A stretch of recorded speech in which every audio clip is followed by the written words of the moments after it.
Welcome to another episode of the Libertarian Christian Podcast, a project of the Libertarian Christian Institute. I'm your host, Doug Stuart, and as you can see with me, if you're watching on YouTube, I have Aaron Day with us. He's an entrepreneur, investor, advisor, author, and political activist with nearly 3 decades of experience across various sectors such as e-commerce, healthcare, blockchain, cryptocurrency, AI, and clean technology. Aaron, I hope we get to talk about all of those today. Aaron's a fellow at the Brownstone Institute and Chairman CEO of the Daylight Freedom Foundation, and he has a deep commitment to advancing liberty and individual freedom. Aaron, thanks for joining us today. Thanks for having me. So I listed out a bunch of things in your bio, but tell us a little bit about who you are and like how long you've been involved. I think you've been involved in the liberty movement for a good amount of time, and sort of tell us a little bit about yourself and your work. I mean, I know when you're oftentimes in the liberty community, people are radicalized by something, and that's what brings them to the liberty community. And I like to define my life as, I've been radicalized on 3 separate occasions. I started out interested in liberty. I actually started an Ayn Rand club in high school, and then went to college, dropped out, and started my first tech company in the mid-90s, and attended my first Libertarian Party event in 1995, I think it was. But I was first radicalized when in starting my company, having the, I don't know if you want to call it opportunity, but it's having met with over 150 venture capitalists and investment banks all over the country. And so my first radicalization was realizing that the things that I read about in Ayn Rand about capitalism don't apply at all to venture capital or the stock market. I mean, to the point where I was going to write a book about it, but it is a completely crony system, and it has been for, well, I don't know how long, but at least 30 years from my own personal experience. Then I sold that company, started another company in 2004 in the healthcare space, which was an incentive-based model to reward people for improving their health. And it was a very successful model. We're basically rewarding employees for losing weight, and it would come out of the savings, healthcare cost savings. So the employer would save money, the employees would earn rewards, and then we would run a profitable business. And we had clients in 43 states. It was very successful, and it was destroyed by Obamacare, Dodd-Frank, and the Attorney General. And not in a, we were specifically targeted way. Nobody knew who my company was or who I was. This was just collateral damage from government incompetence. So Obamacare basically said you can't reward people for actual measured results. You can only reward people for participating. And so that basically destroyed our business model. We were rewarding people, and we were giving them either debit cards or checks or points that could be redeemed for merchandise. And because of Dodd-Frank, the bank we were working with had to immediately suspend offering debit cards. And then Attorney General Eric Holder, we were working with a check writing service that had been in business for 30 years, that had thousands of clients all over the United States. Yeah. And they pooled the money. So our money would go in with other clients' money, and then they'd write out the checks. Well, one of their customers was allegedly involved with offshore gaming. And so we were deemed guilty of offshore gaming. They froze all of our funds. We bounced hundreds of thousands of dollars worth of checks. We were presumed guilty and had to spend tens of thousands of dollars in legal fees to fight to get our money back. So all of that, anyway, kind of radicalized me the second time into believing that government is incompetent. And then I think the third time I was radicalized is recently. I moved to New Hampshire kind of after my company was destroyed. I became part of the Free State Project here in New Hampshire. Ultimately was the chair of the Free State Project, worked on a bunch of super PACs and helped to get over 100 people elected at the state level, was very, very active. Kind of gave up on politics in 2018 to move into crypto. Now, I learned about crypto in 2012 through Ian Freeman and Roger Ver, and so started using Bitcoin as peer-to-peer cash for transactions. I actually even used it for political activism. At a super PAC, we raised 15 Bitcoin, and we were actually paying activists in Bitcoin.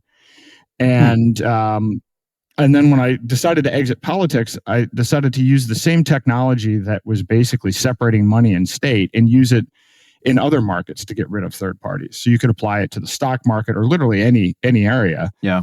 Then COVID happened, and then all of a sudden, I found that my friends are being targeted by the federal government. The two people that introduced me to Bitcoin, Ian Freeman, who my wife and I sat in on a sentencing hearing, is in federal prison for 8 years for essentially selling Bitcoin without having filled out the proper paperwork. And then Roger Ver was recently arrested in Spain and is awaiting extradition, where he faces 109 years in prison for essentially he paid taxes, and now they're saying he didn't pay enough, and they're not telling him how much he needs to pay, and he's looking at 109 years in prison. And so I wanted to look at, now that stuff hadn't happened yet. Ian wasn't in prison, but I noticed that other things were going on with the crackdown of crypto, and I wanted to dig into why.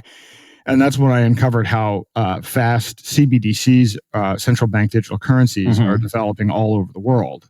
They've gone from 30 countries just at the research phase in 2020 to now 134 countries representing 98% of the global GDP at some phase of research or full deployment. 11 countries have rolled out CBDCs. There are now more CBDC accounts than crypto accounts. And the US is very, very far along in the development of a CBDC.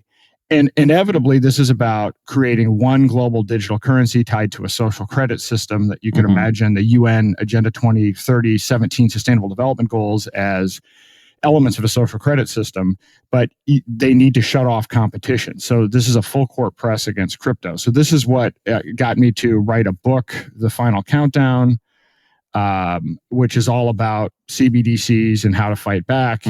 I even ran for president. I ran in the Republican primary just because I wanted to raise awareness on the issue. And now I'm at the Brownstone Institute and the Daylight Freedom Foundation, which is a 501c3 my wife and I started. I do workshops all over the country where I teach people how to do what I've done, which is in 2019, I stopped using a personal bank account and now use crypto, gold, and silver for day-to-day transactions. And that's the way we defeat CBDCs. There's not a political solution. This is a non-compliance issue. Yeah. It sounds like I know when I read Edward Snowden's book, he was saying that basically there's no political solution to privacy, that we just have to use encryption and just get better and better at it. So it sounds like you've sort of taken a similar approach. It's like you can't vote your way out of this one.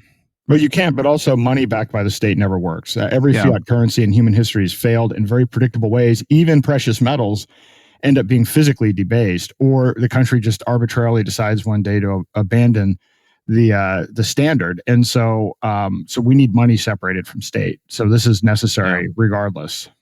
So can you break down a little bit for us the central bank digital currency? I know there might be a lot of people who know generally what that is and sort of the boogeyman about it. And I don't mean that as in like it's wrong, but like this is leading to a social credit system. But like, how are some of the countries that are already doing this? How are they actually implementing? Is this just a matter of like, they have their currency that's normally, but it's backed by a digital currency, or are they requiring citizens to not use cash? What does it look like from the perspective of an average citizen? So this is the interesting thing for me. When I started this, I read about countries working on these CBDCs, and I'm like, wow, this is a real threat. And then after about a year and a half of digging into it and looking at how the dollar already works, we already have a central bank digital currency. So it's actually just now, I wrote an article that was in Zero Hedge recently where I explained that it's really just, it's kind of like you have the DEFCON system. Well, there's a system of tyranny. How much tyranny do you have within a digital system? So when you look at the countries, let me tell you some things that aren't true about CBDCs. So a CBDC does not mean that banks go away and that you have accounts directly with the central bank. That's not how this has been implemented anywhere in the world.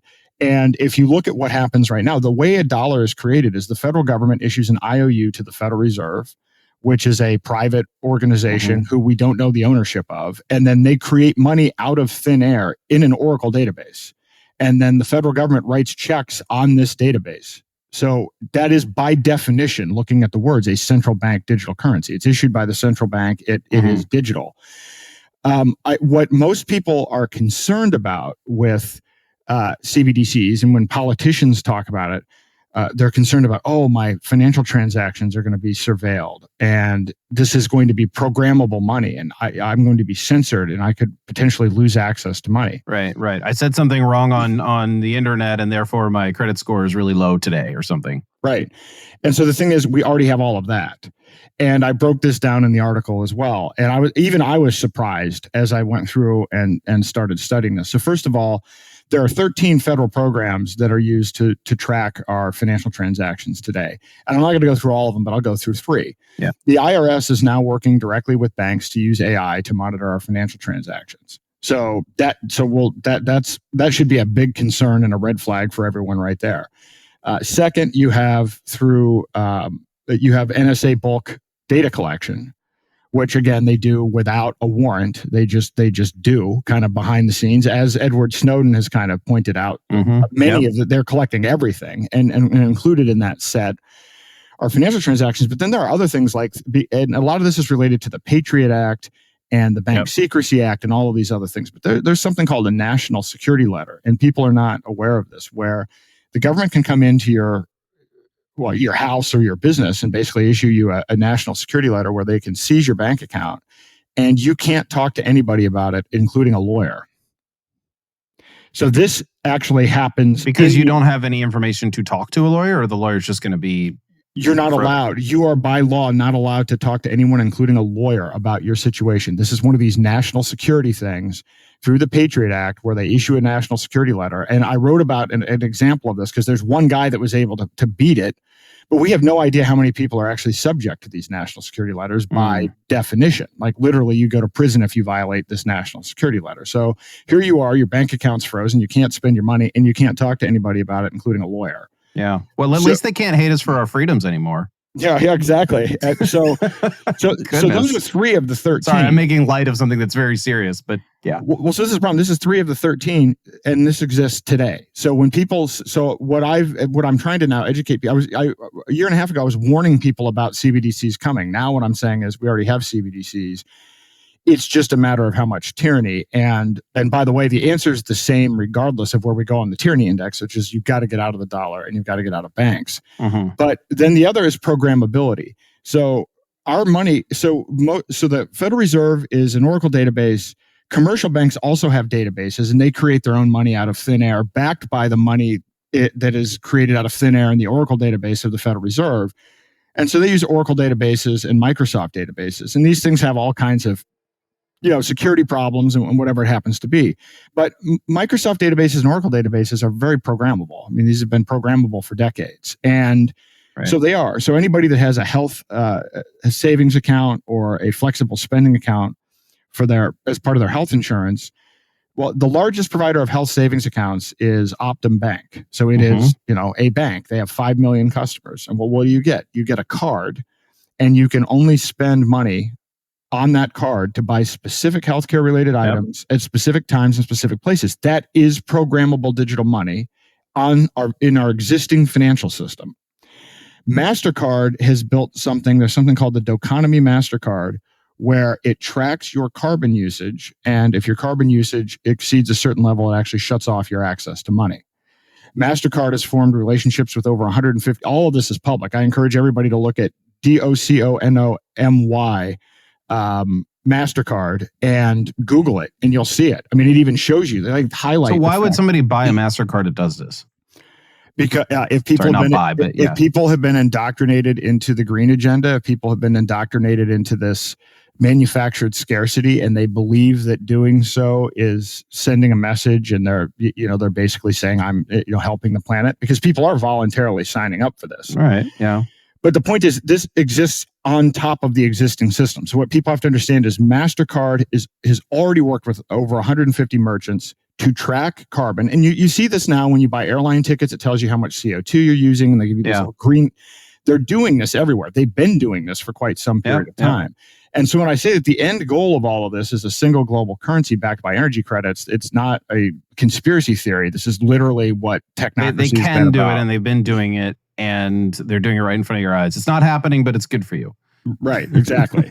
So this is the current state of where we are. So that is a central bank digital currency. Can it get worse? Yes. They're building things that can be programmed at a much more granular level. They can ban cash. They can ban cryptocurrency. What does banning cash look like? Because that to me seems like an individual issue. I mean, banning cash. So I'll say a couple of interesting things about this. So 92% of our money is digital. So there's only 8% cash anyway. And anybody that sits there, like other than maybe the Amish, most people, even if you do, I'm going to do cash Fridays and I'm going to go to a restaurant or I'm going to get my haircut and I'm going to use cash, honestly, you're not making much of a difference, and it really doesn't matter because you're still paying your rent, your mortgage, your payroll, all of that stuff is happening digitally. So you're not really moving the needle.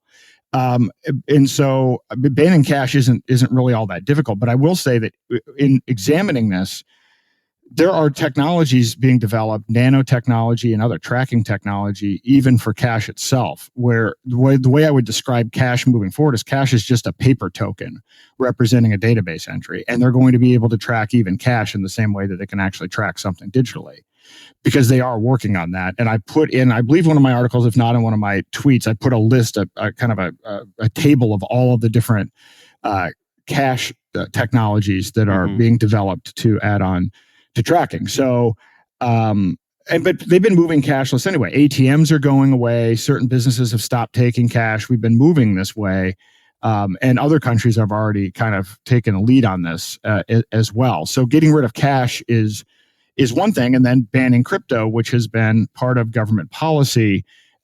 President Biden signed an executive order in 2022 that did two things. It authorized the exploration of a CBDC, and it also authorized a whole of government approach to regulating crypto. And they've been doing that. This is why every major exchange is being sued. People are being thrown in prison all over the place. I mean, I have friends, I have friends in prison, and then there are many others, and that list is growing every day. They're trying to shut the on-ramps and off-ramps. They're adding reporting requirements. You're going to have to soon report your self-custody crypto holdings to the IRS. So it's a full court press, and this has been going on since 2022. The reason that they're doing that isn't because crypto's bad, it's used by drug dealers and all of the other stories that they try to tell you.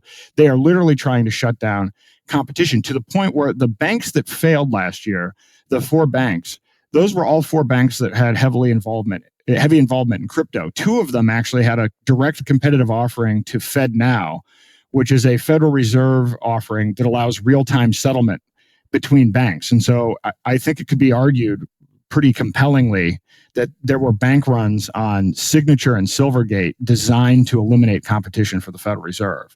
So they're taking no prisoners. And so I've been trying to raise the alarm on this as much as I can, because in my opinion, CBDCs represent the single biggest threat to human liberty. Once they can truly program and control your money and then tie that to social credit scores and tie that to behavior, it's essentially the end of free will, because then you literally don't even have the ability to make choices in your life anymore that aren't dictated from the top down through technocrats and the elite. Yeah. Okay. Wow.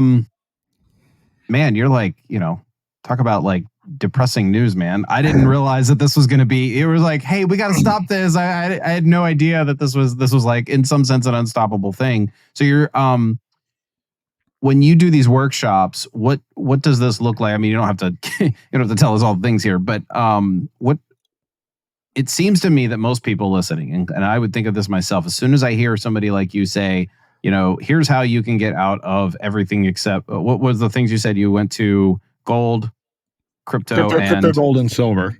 Crypto, gold, and silver. That seems virtually impossible for me. I got a family of 5. We've got all kinds of things that we pay for that are in some sense digital. My crypto's in Coinbase, which is probably not something you'd ultimately recommend, as an end game. How does it seems virtually inconceivable for us, for somebody like me to do this? What do you say to people who are like, sounds great, be nice for you, but I just can't pull this off? So I've got kids too. I'm married now. Admittedly, I once I realized this, I realized we're not going to comply our way out. And once you really internalize what's going on here, you've got to have to make a decision as to whether you're going to comply with tyranny or you're just going to say, oh, gee shucks, it's going to be tough.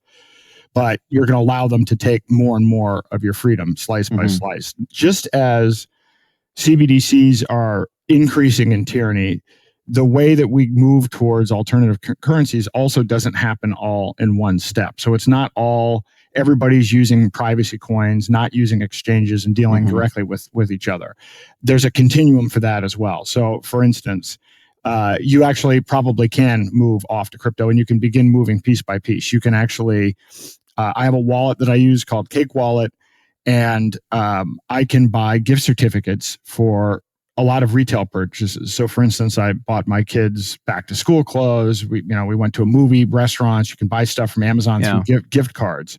This isn't the ultimate getting out of the system. This is a step of, okay, I don't have a bank account. I'm moving to this level, and then I'm trying to move further down the path. Then there's another solution called Spritz Finance, where I can actually take crypto and I can pay my bills directly. So they are connected with a number of banks. You can actually pay your mortgage, you can pay your cell phone bill, you can pay your electric bill, you can pay your student loans. There's a whole suite of services that you can pay directly through Spritz Finance. And so again, these are intermediate solutions because this isn't using it directly, but this is a way that you've taken the first step of, okay, I'm now not using a bank account while I'm using these intermediaries. At the same time, then you start changing gradually your preferences and your behaviors to, where like, okay, now I'm buying, I'm in New Hampshire, so I have the benefit of there being a community of people that already accept these alternative currencies. Yeah. So I can buy meat. I can go to a farm and I can buy vegetables and I can buy milk directly. So I'm kind of shifting. So for as much as I can, when I'm in New Hampshire, I'm actually using crypto directly. I'm not using gift cards. I'm not using a service like Spritz Finance. But when I'm traveling, and I travel a lot of the time, obviously I'm not, because people haven't been onboarded yet, I'm not paying them directly with crypto. I may use either gift cards or even debit cards that I can load with crypto. I even have I mean, like the gift card, debit card thing that people often give if they don't want to just simply choose a vendor. They like, a Visa debit card, they buy at the local grocery store. Yeah. So I have a Visa card. I have a Visa debit card that is. So it's like burner phones, but for cards, basically, right? Yeah, it is, and again, these are probably subject to be regulated out sooner rather than other things as well. Well, that was going to be my next question. It's like, well, they're going to start doing the gift cards if they know people are doing this. So we have to move fast. The whole point on this, again, no one said this was going to be easy, but the question is, do you want to retain free will or not? Because the default is a technocracy. The default is a single. I could actually go further that CBDCs are just part of the equation. A CBDC is just a tokenized digital form of money. They're actually working on tokenizing all of our assets, stocks, bonds, our homes, our titles to our cars, all of our physical assets, using the same technology behind CBDCs, which means they will be able to program, track, and censor not only our money, but our non-monetary assets as well. This is it's called Regulated Liability Network. I've actually talked to a developer at the Federal Reserve Bank of New York who said they're going to roll out the CBDC along with Regulated Liability Network. So they're going to basically have this one platform where they're going to be tracking all of our assets and programming all of our assets. This is how you get to, you will own nothing. And literally they're building it right under our nose. None of what I say is theoretical. I've written about it in my book and in many articles. You can go, they don't even hide it. You can go to Regulated Liability Network and read the white paper. You can go to Project Hamilton and read about the U.S. retail CBDC pilot. Most of my research in all of my stuff they're the direct source of the information. There's no intermediary. It's just there.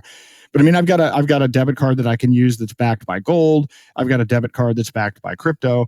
So it's not easy, and I'm working on making it more convenient, because the way that we really accelerate this is to give tools to consumers and to merchants that are easy to take multiple different assets. And the biggest weak link right now is a point of sale system for merchants. And so I'm working on something right now that's going to make it easier to onboard merchants.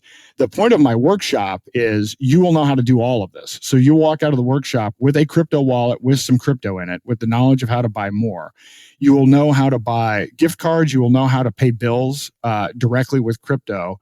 And then we will also onboard merchants, so that at the end of the workshop, a newly onboarded merchant will be able to sell things to a newly onboarded person with cryptos to make a direct peer-to-peer transaction.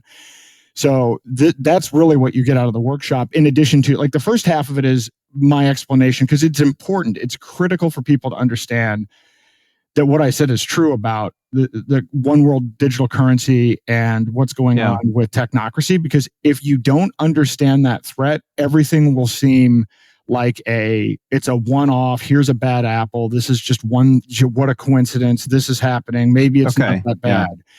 And so I really lay out in the first half what's going on. And in the second half, it's all about empowering people to be able to take action. Yeah. So what do you say to the person who's kind of like, well, I'm not doing anything? Again, goes back to the like, well, I don't have anything to hide, right? At the same time, those people are actually affected in some way that they may not even realize. So people might just be like, well, I'm not really, right now I'm abiding by the law and I'm doing things that no one really objects to.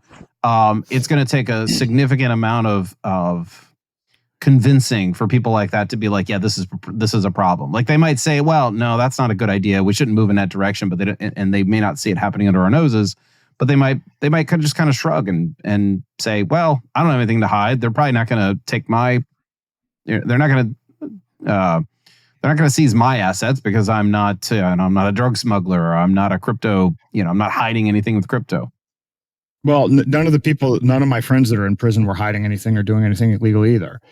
This isn't about illegal behavior. In fact, once you understand that the movement is towards an energy credit-based system, then anything that you're currently buying that you like that doesn't fit into their energy model will eventually become something that's part of the black market. So they're coming up with new vices.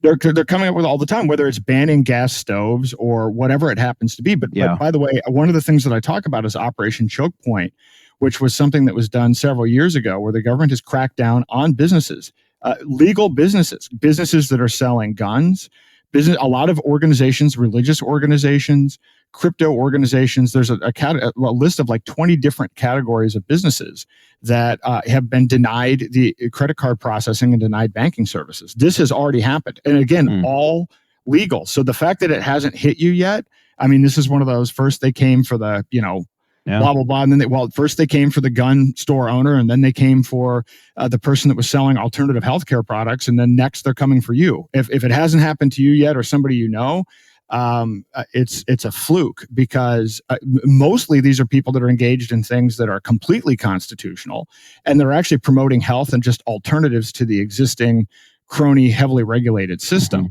And their Operation Choke Point 2 is on right now. And all you have to do is look at whether it's the Canadian truckers, Dr. Joseph Mercola, Kanye West, Nick Fuentes. And I'm not saying you have to agree with these people. I don't agree with Nick Fuentes, but he's had his banking services rejected. He actually can't get credit card processing services. He's never been charged with a crime. He's also had Bitcoin seized.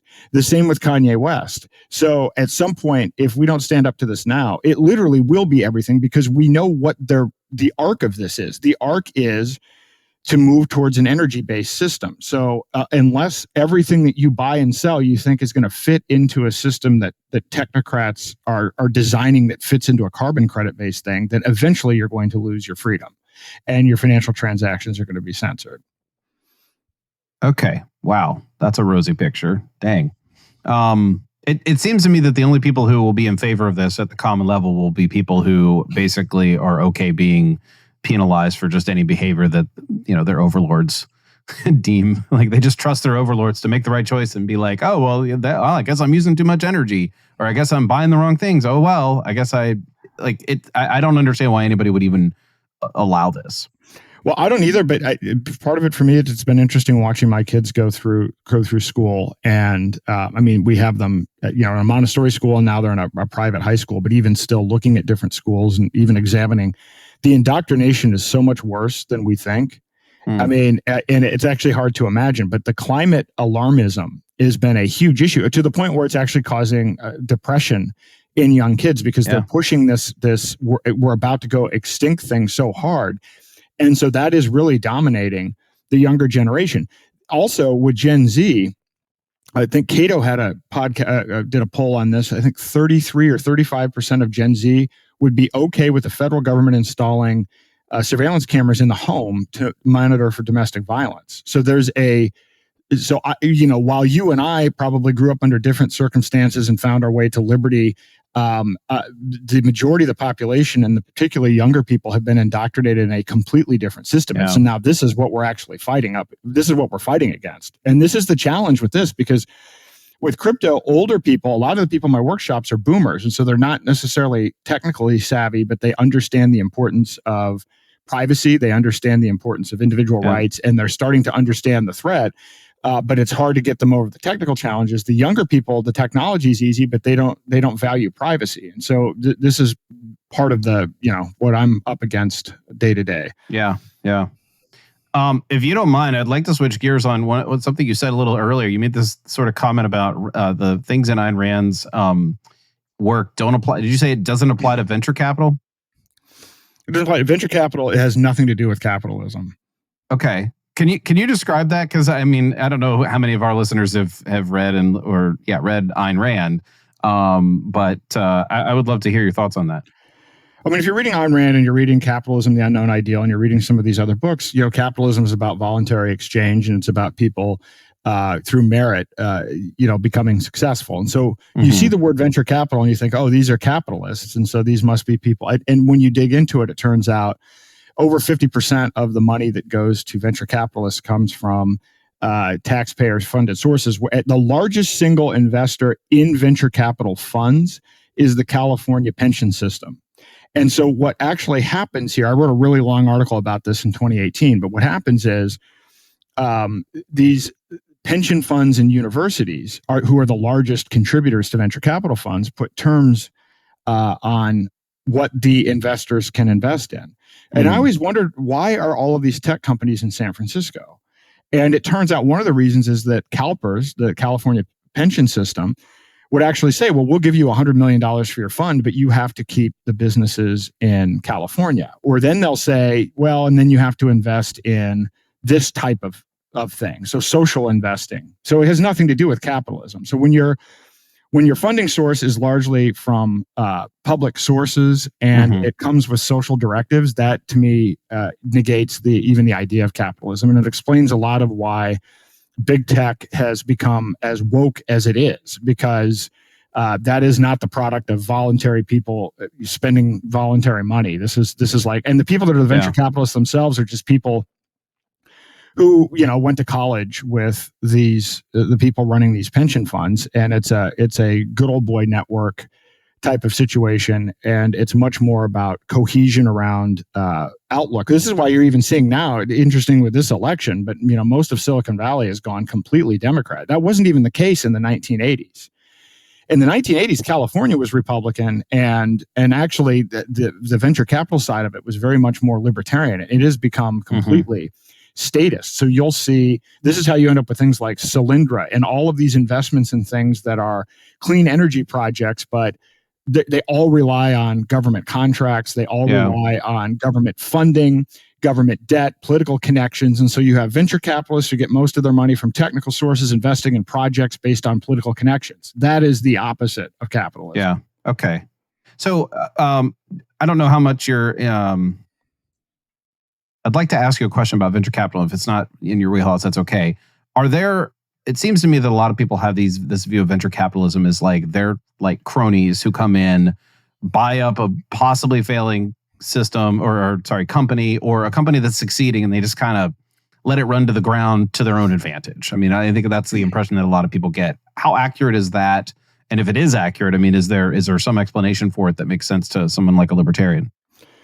They don't drive it to the ground. What they do is, this was part of why I said when I was radicalized in the mid-90s, what they do is they invest early, and then they go to their investment banking buddies on Wall Street, and then the company goes public, and then they sell their shares when the company goes public, and then the company goes and does whatever it does. So the exit for them is to basically dump their shares on the unsuspecting public, using Wall Street analysts as a front to basically put a veneer on, hey, these companies are really good.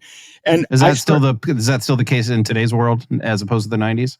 Oh yeah, it's actually gotten worse. Now they have SPACs. Now they have actually it's gotten significantly worse. I mean, it wasn't even it was a 30%. Like it is off the charts bad now. In fact, part of what I wrote my article about is venture capital has added nothing to cryptocurrency.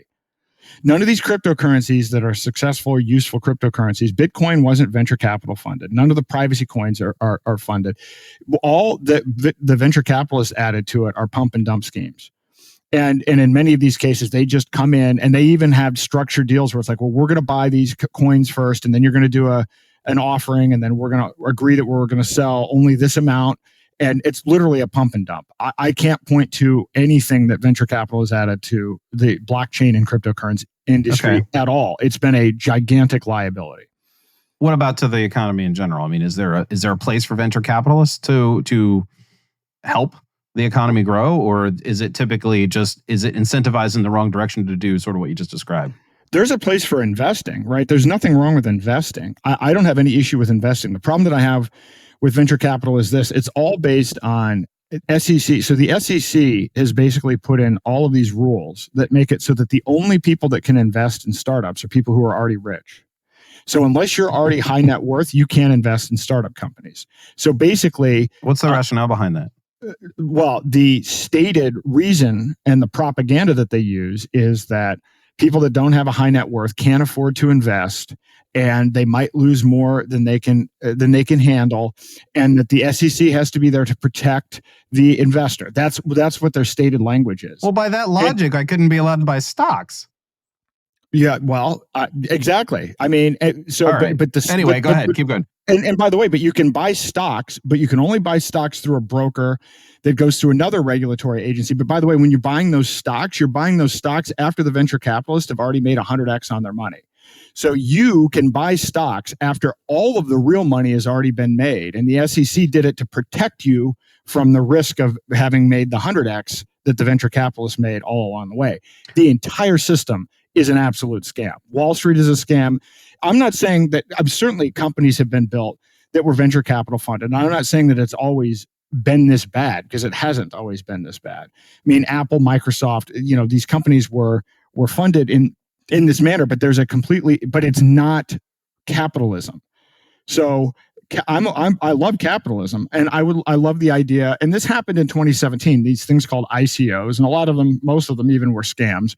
But for the first time, people were able to actually invest. The individual was able to invest in startups, and so the SEC has cracked down on that completely. I mean, over 140, or it's probably even more than that now, enforcement actions against people that did ICOs, because you can't possibly have individuals investing in small businesses without lawyers and everybody else in the middle getting their cut. And it was a real threat to the venture capital industry, because then people are going to learn that, we don't need these middlemen that are essentially brokering taxpayer money to invest in companies that are politically connected. We actually, once you get rid of all of those layers and people start investing directly, you'd have a completely different profile of companies and a completely different set of technologies being built.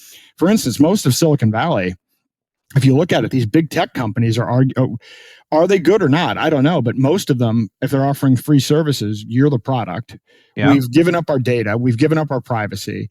There are completely different ways of doing this. You could even use blockchain technology and microtransactions and completely displace most of Silicon Valley. And they don't want that either. So they're going to go out of their way to continue to construct more barriers using the government, more barriers using regulators. So I am highly anti venture capital. And I actually spent a little bit of time in venture capital after my first company. I worked on buying.